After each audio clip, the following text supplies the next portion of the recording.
കർത്താവിൻ്റെ പരിശുദ്ധമായ നാമത്തിന് സ്തോത്രം ചെയ്യുകയും സ്തുതിക്കുകയും ചെയ്യുന്നു. കർത്താവിൽ പ്രിയരെ, അനുഗ്രഹീതമായ നല്ല ദിവസത്തെ ഓർത്ത് ദൈവത്തെ സ്തുതിക്കുന്നു. പുതിയൊരു ദിവസം കൂടെ ജീവിപ്പാൻ ദൈവമായ കർത്താവ് ഈ ഭൂമിയുടെ മുകളിൽ നമുക്ക് ആയുസ്സും ദിവസങ്ങളും ശേഷിപ്പിച്ചത് ഓർത്ത് ദൈവത്തെ വാഴ്ത്തി സ്തുതിക്കുന്നു.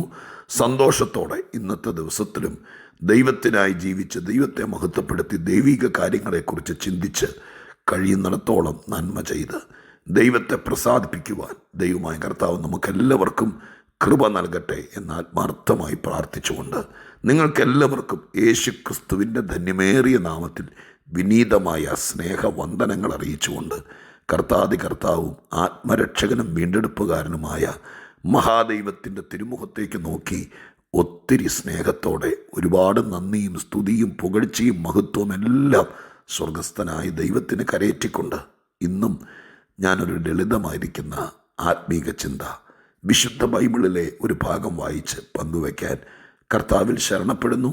എസ്തേറിൻ്റെ പുസ്തകം 9-ാം അധ്യായം 20-ാമത്തെ വാക്യം ഞാൻ നിങ്ങളെ വായിച്ചു കേൾപ്പിക്കാം. എസ്തേറിൻ്റെ പുസ്തകം 9-ാം അധ്യായം അതിൻ്റെ 20-ാമത്തെ വാക്യം. ആണ്ടുതോറും ആദാർ മാസം 14-ഉം 15-ഉം തീയതിയെ യഹൂദന്മാർ തങ്ങളുടെ ശത്രുക്കളുടെ കയ്യിൽ നിന്ന് ഒഴിഞ്ഞ് വിശ്രമിച്ച ദിവസങ്ങളായിട്ടും ദുഃഖം അവർക്ക് സന്തോഷമായും വിലാപം ഉത്സവമായും തീർന്ന മാസമായിട്ടും ആചരിക്കണമെന്ന് അങ്ങനെ പറഞ്ഞുകൊണ്ട് ആ വാക്യം തുടരുകയാണ്. നമ്മൾ ഇന്നത്തെ ചിന്തയ്ക്ക് ചെറിയ 1-2 വാക്കുകൾ ഈ വാക്യത്തിനകത്ത് നിന്ന് ശ്രദ്ധയോടെ പുറത്തേക്കെടുത്ത് വിചിന്തനം ചെയ്യാൻ കർത്താവിൽ ശരണപ്പെടുകയാണ്. ആണ്ടുതോറും ആദാർ മാസം 14-ാം തീയതിയും 15-ാം തീയതിയും യഹൂദന്മാർ തങ്ങളുടെ ശത്രുക്കളുടെ കയ്യിൽ നിന്ന് ഒഴിഞ്ഞ് വിശ്രമിച്ച ദിവസം അവരുടെ ദുഃഖം സന്തോഷമായും വിലാപം ഉത്സവമായും തീർന്ന ദിവസമായി ആചരിക്കുന്നു. എസ്തേറിൻ്റെ പുസ്തകത്തിലെ യഹൂദൻ്റെ ചരിത്രം നിങ്ങൾക്കെല്ലാവർക്കും അറിയാലോ.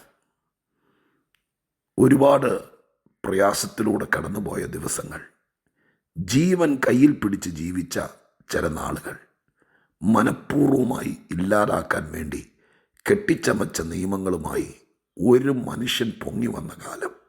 ഹാമാൻ എന്നാണ് അവൻ്റെ പേര്. രാജാവിനോടടുത്ത് നിന്ന് യഹൂദന്മാരെ മുഴുവൻ മുച്ചൂട് മുടിച്ച് നശിപ്പിച്ചു കളയാൻ രേഖകൾ തയ്യാറാക്കി അസൂയ കയറി മൊർദെഖായിയോടുള്ള ഒരു വലിയ കയ്പ് അത് യഹൂദ ജനതയ്ക്ക് മുഴുവൻ ബാധകമാക്കി. അങ്ങനെ അവരെ ഇല്ലാതാക്കാൻ വേണ്ടി ബുദ്ധിമുട്ടിപ്പിച്ച ദിവസങ്ങൾ, യഹൂദന്മാർ മുഴുവൻ വിലപിച്ച് ജീവിക്കേണ്ടി വന്ന കുറേ കാലം, മുൻനിരയിൽ നിന്നവരെല്ലാം വലിയ ഉറക്കം കെട്ട ദിവസങ്ങൾ, ഉപവാസവും പ്രാർത്ഥനയുമായി ദൈവസന്നിധിയിൽ നെടുമ്പാട് വീഴേണ്ടി വന്ന ചില ദിവസങ്ങൾ, അങ്ങനെ വല്ലാത്ത ദിവസങ്ങൾ സമ്മാനിച്ച ഒരു കാലഘട്ടമായിരുന്നു എസ്തേറിൻ്റെ പുസ്തകത്തിൽ യഹൂദൻ്റെ പശ്ചാത്തലം. പേർഷ്യൻ സാമ്രാജ്യത്തിനവരായിരുന്ന കാലം വലിയ കുഴപ്പമില്ലാതെ ഒതുങ്ങി പിടിച്ചു പോകുമായിരുന്നു. ആ സമയത്താണ് മൊർദെഖായി ഹാമാൻ സംഘട്ടനങ്ങൾ ആത്മവീര്യത്തോടുകൂടെ അസൂയ കയറി പോരാട്ടമായി മാറിയത്. അത് വെല്ലുവിളിയും ഗൂഢാലോചനകളുമായി മാറി പുതിയ പുതിയ നിയമങ്ങൾ യഹൂദന്മാർക്ക് വിരോധമായിട്ട് എഴുതി ചമച്ചു. അങ്ങനെ യഹൂദനെ ഇല്ലാതാക്കുക എന്നുള്ള പൂർവ്വകാല തന്ത്രം സാത്താൻ ഇടയ്ക്കിടയ്ക്ക് ചിലരിലൂടെ പുറത്തെടുക്കും. ഞാൻ നിങ്ങളോടും ഈ കാര്യം ഇവിടെ വെച്ചിങ്ങനെ പറയാം. പിശാച് ചിലരെ ഇല്ലാതാക്കാൻ ഇടയ്ക്കിടയ്ക്ക് ആരെങ്കിലും കയ്യിലെടുക്കും. അതെല്ലാ കാലത്തും. ഇനിയാണെങ്കിലും മുന്നോട്ട് പോകുമ്പോൾ ഓർത്തോളണം, ദൈവത്തിന് പ്രയോജനമുള്ളവരെ ഇല്ലാതാക്കാൻ വേണ്ടി ദുഷ്ടനായ പിശാച് ഏതെങ്കിലും വിധത്തിൽ ഓർക്കാപ്പുറത്ത് ഏതെങ്കിലും കാര്യങ്ങളിലൂടെയൊക്കെ പൊക്കിക്കൊണ്ടുവന്ന് അവർക്ക് വിരോധമായിട്ട് പലവിധ കാര്യങ്ങൾ ഉണ്ടാക്കിയേക്കാം. അത് വേദപുസ്തകത്തിനകത്തു നിന്ന് നമുക്ക് ഒരുപാട് പേരുടെ ചരിത്രം പരിശോധിക്കുമ്പോൾ കാണാൻ കഴിയും. മോശയുടെ ജീവിതത്തിൽ, ദാവീദിൻ്റെ ജീവിതത്തിൽ, യോസേപ്പിൻ്റെ ജീവിതത്തിൽ, ഈ പറയപ്പെട്ടിരിക്കുന്ന എസ്തേറിൻ്റെ പുസ്തകത്തിലെ യഹൂദന്മാരുടെ ജീവിതത്തിൽ, നമ്മുടെ യേശുക്രിസ്തുവിൻ്റെ ഐഹിക ജീവിതകാലം, പൗലോസിൻ്റെ ജീവിതകാലം, ഇവിടെയൊക്കെ പരിശോധിച്ചാൽ ഇടയ്ക്കിടയ്ക്ക് ഇല്ലാതാക്കി കളയാൻ വേണ്ടി സംഘം ചേർന്ന് ഭയങ്കരമായിരിക്കുന്ന പ്രശ്നങ്ങൾ ഉളവാക്കിയ കാലഘട്ടങ്ങൾ എല്ലാവരുടെയും ജീവിതം പരിശോധിച്ചപ്പോൾ മനസ്സിലാക്കാനിടയായി തീർന്നു. പൗലോസിനെയൊക്കെ ഇല്ലാതാക്കാൻ വേണ്ടി 40-ൽ പരം ആളുകളാണ് ആഹാരം പോലും കഴിക്കില്ലെന്ന് ശപഥം ചെയ്തത്. ഭയങ്കരമായിരിക്കുന്ന തന്ത്രങ്ങൾ ഒരുക്കി ഇല്ലാതാക്കാൻ വേണ്ടി ശക്തമായി പോരാടിയ കാലഘട്ടങ്ങൾ. ദാവീദിൻ്റെയും യോസഫിൻ്റെയൊക്കെ ജീവിതം നമ്മൾ എപ്പോഴും പറയുകയും ചിന്തിക്കുകയും ചെയ്യുന്നതിൻ്റെ പേരിൽ കൂടെ പറയേണ്ട കാര്യമില്ലല്ലോ. അപ്പോൾ ദൈവത്തിൻ്റെ കയ്യിലിരിക്കുകയും ദൈവത്തിന് പ്രയോജനപ്പെടുകയും നാളുകളിൽ ദൈവം എന്തിനെങ്കിലും വേണ്ടി കണ്ടുവച്ചിരിക്കുകയും ചെയ്യുന്നവരാണ് നിങ്ങളെങ്കിൽ അവരെ ഉന്മൂലനം ചെയ്തില്ലാതാക്കാൻ ഭയങ്കരമായിരിക്കുന്ന ഗൂഢതന്ത്രങ്ങൾ തന്നെ ആരിലൂടെയെങ്കിലുമൊക്കെ ദുഷ്ടനായ പിശാച് ചെയ്തേക്കാം.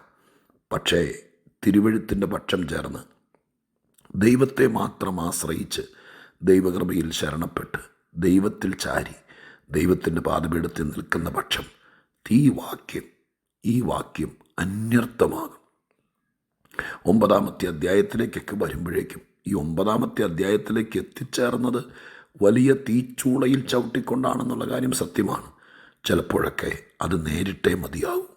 ഇന്നത് കേൾക്കുന്ന നിങ്ങളും ഇതുപോലത്തെ സ്ഥിതിയിലൂടെ ഭയങ്കരമായിരിക്കുന്ന തീവ്രമായിരിക്കുന്ന തീക്കനലിൻ്റെ അനുഭവങ്ങളിലൂടെയൊക്കെ കടന്നു പോകുന്നവർ ആയിരിക്കാം.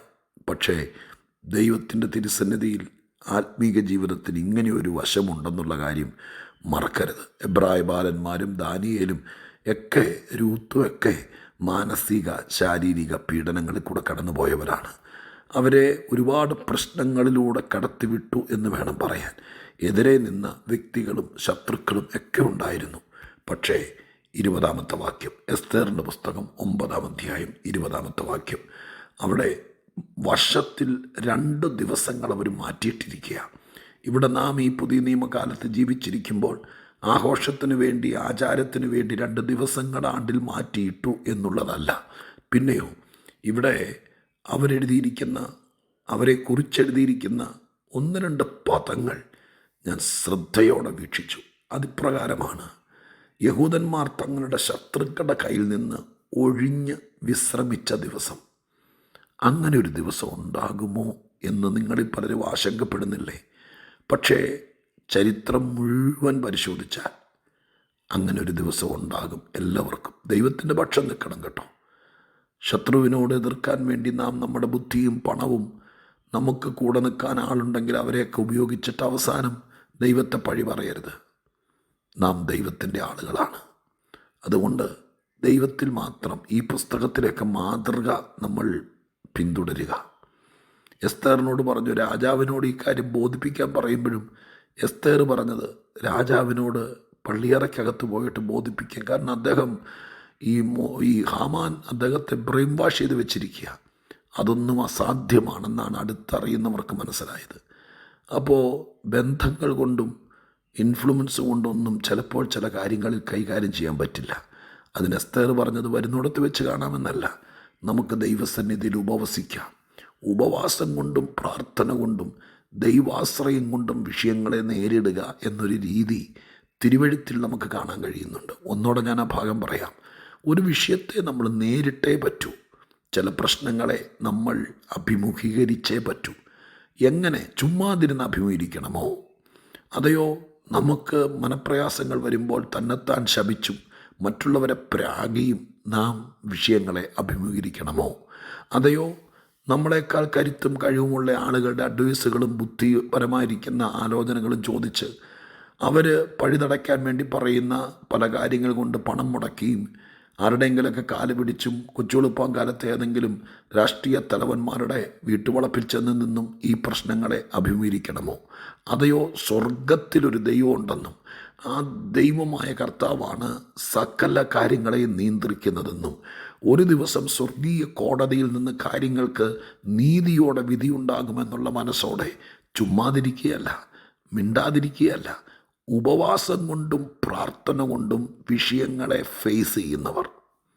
ഈ പുസ്തകത്തിലെ ഏറ്റവും വലിയ കാതലായ മെസ്സേജ് അതാണ്. ദൈവസന്നിധിയിൽ ആരോടും പറയാതെ ഒന്നിച്ചോ ഒറ്റയ്ക്കോ ഉപവാസം കൊണ്ട് വിഷയം എത്ര ദിവസം എത്ര നാളൊന്നും നമുക്ക് കണക്ക് കൂട്ടാൻ പറ്റില്ല. 7 3 ഇതൊന്നുമല്ല. കുറച്ച് നാളുകൾ ചില വിഷയങ്ങൾ തീർന്നു കിട്ടുവോളം ആവുന്നിടത്തോളം പ്രാർത്ഥിക്കുക. ഒറ്റയ്ക്കിരുന്ന് ദൈവത്തോട് കരയുക. ഉപവസിക്കാൻ പറ്റുന്ന ശരീരസ്ഥിതിയാണെങ്കിൽ ഉപവസിച്ച് പ്രാർത്ഥിക്കുക. അങ്ങനെ മിണ്ടാതിരുന്നിട്ടല്ല, വരുന്നിടത്ത് വെച്ച് കാണാമെന്നുള്ള നയമെടുത്തുകൊണ്ടല്ല, ദൈവസന്നിധിയിൽ ഉപവാസം കൊണ്ട് വിഷയത്തെ അഭിമുഖീകരിക്കുക. ഫേസ് ചെയ്തേ പറ്റൂ. നമ്മൾ ഓടിപ്പോയി തീവണ്ടിക്ക് തലവെച്ചൊന്നും കൊടുക്കാൻ പറ്റില്ലല്ലോ. ജീവിതത്തെ ഫേസ് ചെയ്യുക. നിന്നയോ പരിഹാസമോ നാണക്കേട് എന്തുമാകട്ടെ, കടഭാരമോ കഷ്ടമോ എന്തുമാകട്ടെ, അതിനെ ഫേസ് ചെയ്യുക ഉപവാസം കൊണ്ടും പ്രാർത്ഥന കൊണ്ടും. അങ്ങനെയാണെങ്കിൽ ഒരു ദിവസം ജീവിതത്തിൽ ഒരിക്കലും മറക്കാൻ കഴിയാത്ത ആയുസിൻ്റെ ബാക്കി കാലം മുഴുവൻ ഈ ജനതതി ആണ്ടിൽ 2 ദിവസങ്ങൾ ആചാരമായി മാറ്റിവെച്ചതുപോലെ നമുക്ക് ഓർത്തിരിക്കാൻ പറ്റുന്നൊരു ദിവസം ദൈവം സമ്മാനിക്കും. അതെന്തായിരുന്നു? യഹൂദന്മാരുടെ ശത്രുക്കളുടെ കയ്യിൽ നിന്ന് ഒഴിഞ്ഞ് വിശ്രമിച്ച ദിവസം. ഒഴിഞ്ഞ് വിശ്രമിച്ച ദിവസം. ഈ വിഷയത്തിൽ നിന്നൊരു ഒഴിവഴിവുണ്ടാവുമോ?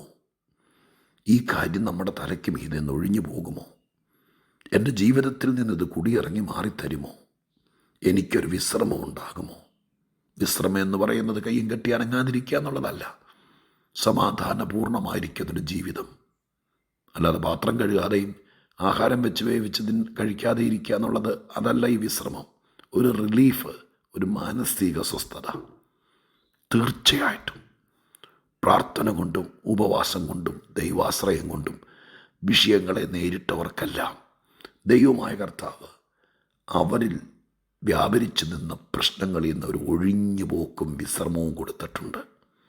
നമുക്ക് ദൈവസന്നിധിയിൽ പ്രതീക്ഷിക്കാം. ഈ വിഷയത്തിൽ നിന്നെല്ലാം ഒരു ഒഴിവഴിവ്, ഒരു വിശ്രമം ദൈവം തരും. നമുക്ക് പ്രാർത്ഥിക്കാം. അത് ഈ മാസം ഉണ്ടാകട്ടെ. ഏപ്രിൽ തുടങ്ങിയല്ലേ ഉള്ളൂ. ഈ മാസം അതൊരു ഉത്സവ മനസ്സോടുകൂടെ സ്തോത്രം ചെയ്യാനിടയാകട്ടെ. നിങ്ങളുടെ കാതുകളിൽ കേൾക്കട്ടെ. എനിക്ക് ദൈവം ഈ വിഷയം ഇതെങ്ങനെയാണെന്ന് പറയാനൊക്കില്ല. പക്ഷെ ദൈവത്തിൻ്റെ ഞാൻ എന്നും പറയുന്ന പോലെ 1000 വഴികളുണ്ട്. ഏതെങ്കിലും ഒരു വഴി ഓപ്പണാവും. അത് നിമിത്തം നിങ്ങൾക്ക് ചില കാര്യത്തിൽ നിന്ന് ഒഴിവ് കിട്ടും, വിശ്രമം കിട്ടും. ആ നുകോടിയും നമുക്ക് വീണ്ടും ഉപവാസം കൊണ്ടും പ്രാർത്ഥന കൊണ്ടും മനസ്സ് മടുക്കാതെ വിഷയത്തെ ഫേസ് ചെയ്യാം. തോക്കല്ലേ, തോറ്റുകൊടുക്കല്ലേ, നിരാശപ്പെടല്ലേ, നിങ്ങൾ ഒതുങ്ങിപ്പോകല്ലേ. പ്രാർത്ഥന കൊണ്ടും വിശ്വാസം കൊണ്ടും ദൈവാശ്രയം കൊണ്ടും ഉപവാസം കൊണ്ടും വിഷയത്തെ ഫേസ് ചെയ്യുക. നിങ്ങൾക്ക് വലിയ വിഷയത്തിൽ നിന്ന് ഒഴിവും വിശ്രമവും ഓർത്തിരിക്കാൻ പറ്റിയ നല്ല സാക്ഷ്യവും ദൈവം തരും. പ്രാർത്ഥിക്കട്ടെ.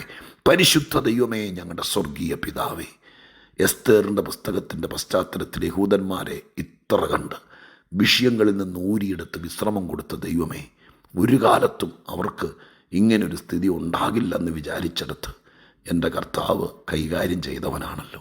ഞങ്ങൾ പ്രാർത്ഥിക്കുന്നു. എന്നെ കേൾക്കുന്ന പ്രിയപ്പെട്ടവർക്ക് ഈ സന്ദേശവും ഈ വാക്യവും അന്വർത്ഥമാകുന്നൊരു മാസമാക്കി ഈ മാസത്തെ തീർത്തു തരണേ അപ്പാ.